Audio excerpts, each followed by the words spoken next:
Salam dan bahagia Bapak Ibu Guru Hebat. Perkenalkan, nama saya Roni Alatas Ambarita, calon guru penggerak Angkatan 9 dari SMP Negeri 6 Pematang Siantar, Kota Pematang Siantar, Provinsi Sumatera Utara.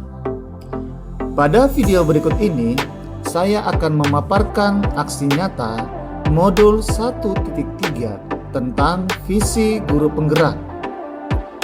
Visi guru penggerak yang saya buat adalah mewujudkan murid cerdas yang berakhlak mulia dan berkarakter. Visi tersebut akan saya wujudkan dengan prakarsa perubahan, yaitu meningkatkan kreativitas dan motivasi belajar murid melalui pembelajaran inovatif. Berikut aksi nyata yang saya lakukan dimulai dari tahap perencanaan, pelaksanaan, dan refleksi. Di tahap perencanaan, saya terlebih dahulu berkonsultasi dengan rekan sejawat yang mengampu pada mata pelajaran yang sama, yaitu pelajaran IPA. Selanjutnya, di tahap pelaksanaan, pada saat proses pembelajaran di kelas, diawali dengan berdoa sebagai pembiasaan dalam meningkatkan karakter murid pada beriman dan bertakwa kepada Tuhan Yang Maha Esa serta berakhlak mulia. Kemudian, melakukan ice breaking saat pembelajaran agar murid merasa senang dan bahagia. Pada proses pembelajaran, murid melakukan kolaborasi dalam diskusi kelompok untuk mewujudkan karakter gotong royong dalam menyelesaikan permasalahan yang dihadapi dalam pembelajaran. Pada saat diskusi ini juga, perwakilan masing-masing kelompok mencari sumber informasi menggunakan komputer yang ada di sekolah, yang nantinya mereka akan membimbing teman-teman yang lain dalam kelompoknya masing-masing. Setelah data atau informasi telah didapat dan tugas kelompok telah selesai, maka masing-masing kelompok melakukan presentasi di depan kelas untuk mempertanggungjawabkan hasil diskusi kelompoknya secara kreatif dan percaya diri. Berikut video presentasi murid dari salah satu kelompok. Selamat siang teman-teman semua. Gimana kabarnya hari ini? Pada kesempatan kali ini, kami dari kelompok 1 akan mempresentasikan hasil diskusi kelompok kami. Sebelumnya, izinkan kami untuk memperkenalkan diri. Perkenalkan, nama saya Dinda Sofia Domini. Perkenalkan, nama saya Anissa Mulia Patrik. Nama saya Dia Rodia. Nama saya Julia Arkamia. Nama saya Nasrul Malik Muhammad. Pada kesempatan kali ini, kami akan menjelaskan tentang pengidentifikasian sederhana organ dan juga beserta fungsinya pada tumbuhan. Layaknya yang pertama dijelaskan oleh Anissa. Saya di sini mempunyai tumbuhan pacar air. Organ-organ pada pacar air yaitu ada akar, batang, dan daun. Fungsi akar untuk sebagai masuknya tempat zat-zat makanan dan air. Fungsi batang berguna sebagai pengangkut atau alat transportasi tumbuhan dari akar ke daun. Fungsi daun tempat tumbuhan membuat makanan atau fotosintesis.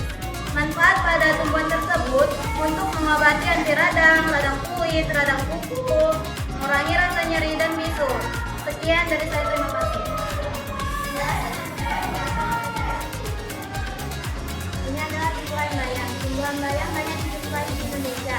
Tumbuhan bayam memiliki dua jenis, yaitu tumbuhan sabu dan tumbuhan hijau. Tumbuhan bayam biasanya tumbuh di daerah tropis. Tumbuhan bayam memiliki beberapa organ penyusun, yaitu mulai dari akar, batang, dan daun. Akar pada tumbuhan bayam berfungsi sebagai tempat berdiri pokoknya tumbuhan bayam. Selain itu juga, tumbuhan bayam berfungsi sebagai alat pengaliran air dan mineral atau zat hara dalam tanah. Selain itu juga sebagai tempat menyimpan cadangan makanan. Batang pada tumbuhan bayam berfungsi sebagai mencari mineral atau air dari akar ke gagang seluruh tumbuhan. Batang juga berfungsi sebagai alat pengangkut berupa karbohidrat dari daun ke seluruh bagian tumbuhan. Selain itu juga, batang dapat menopangnya tumbuhan dan sebagai penyimpan cadangan makanan. Daun pada tumbuhan bayam berfungsi sebagai pembuatan makanan atau disebut juga dengan fotosintesis. Selain itu juga berfungsi sebagai tempat tumbuhan bernapas dan tempat terjadinya penguapan. Manfaat bayam bagi tubuh manusia adalah sebagai perlindungan terhadap perkembangan sel kanker.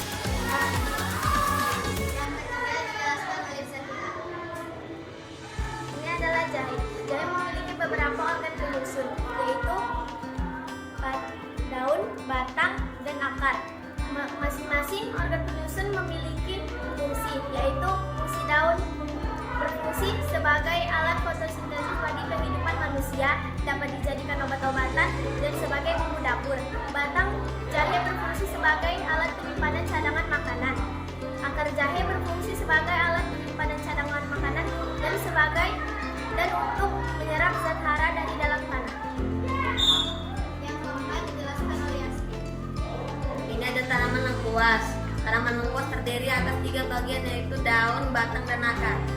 Daun tumbuhan lengkuas berfungsi sebagai tempat fotosintesis dan bagi manusia bisa dijadikan bumbu dapur.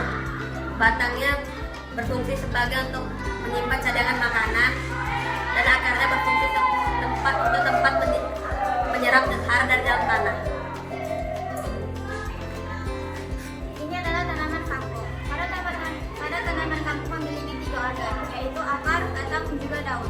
Akar pada kangkung berfungsi sebagai alat menyerap zat hara dan mineral dalam medium tanah. Batang pada kangkung berfungsi sebagai alat penopang tumbuhan agar terlihat kokoh dan sebagai alat transportasi zat. Dan daun pada kangkung berfungsi sebagai alat tempat berfotosintesis. Sekian presentasi dari kelompok kami. Jika ada kesalahan kami mohon. Sekian, terima kasih. Yang berikutnya adalah tahap refleksi. Di tahap refleksi, saya mencari tahu apa kelebihan dan kekurangan metode pembelajaran yang saya lakukan agar dapat saya perbaiki pada pembelajaran selanjutnya. Demikian aksi nyata ini saya buat, semoga dapat meningkatkan kreativitas dan motivasi belajar murid. Terima kasih Bapak Ibu hebat. Salam dan bahagia.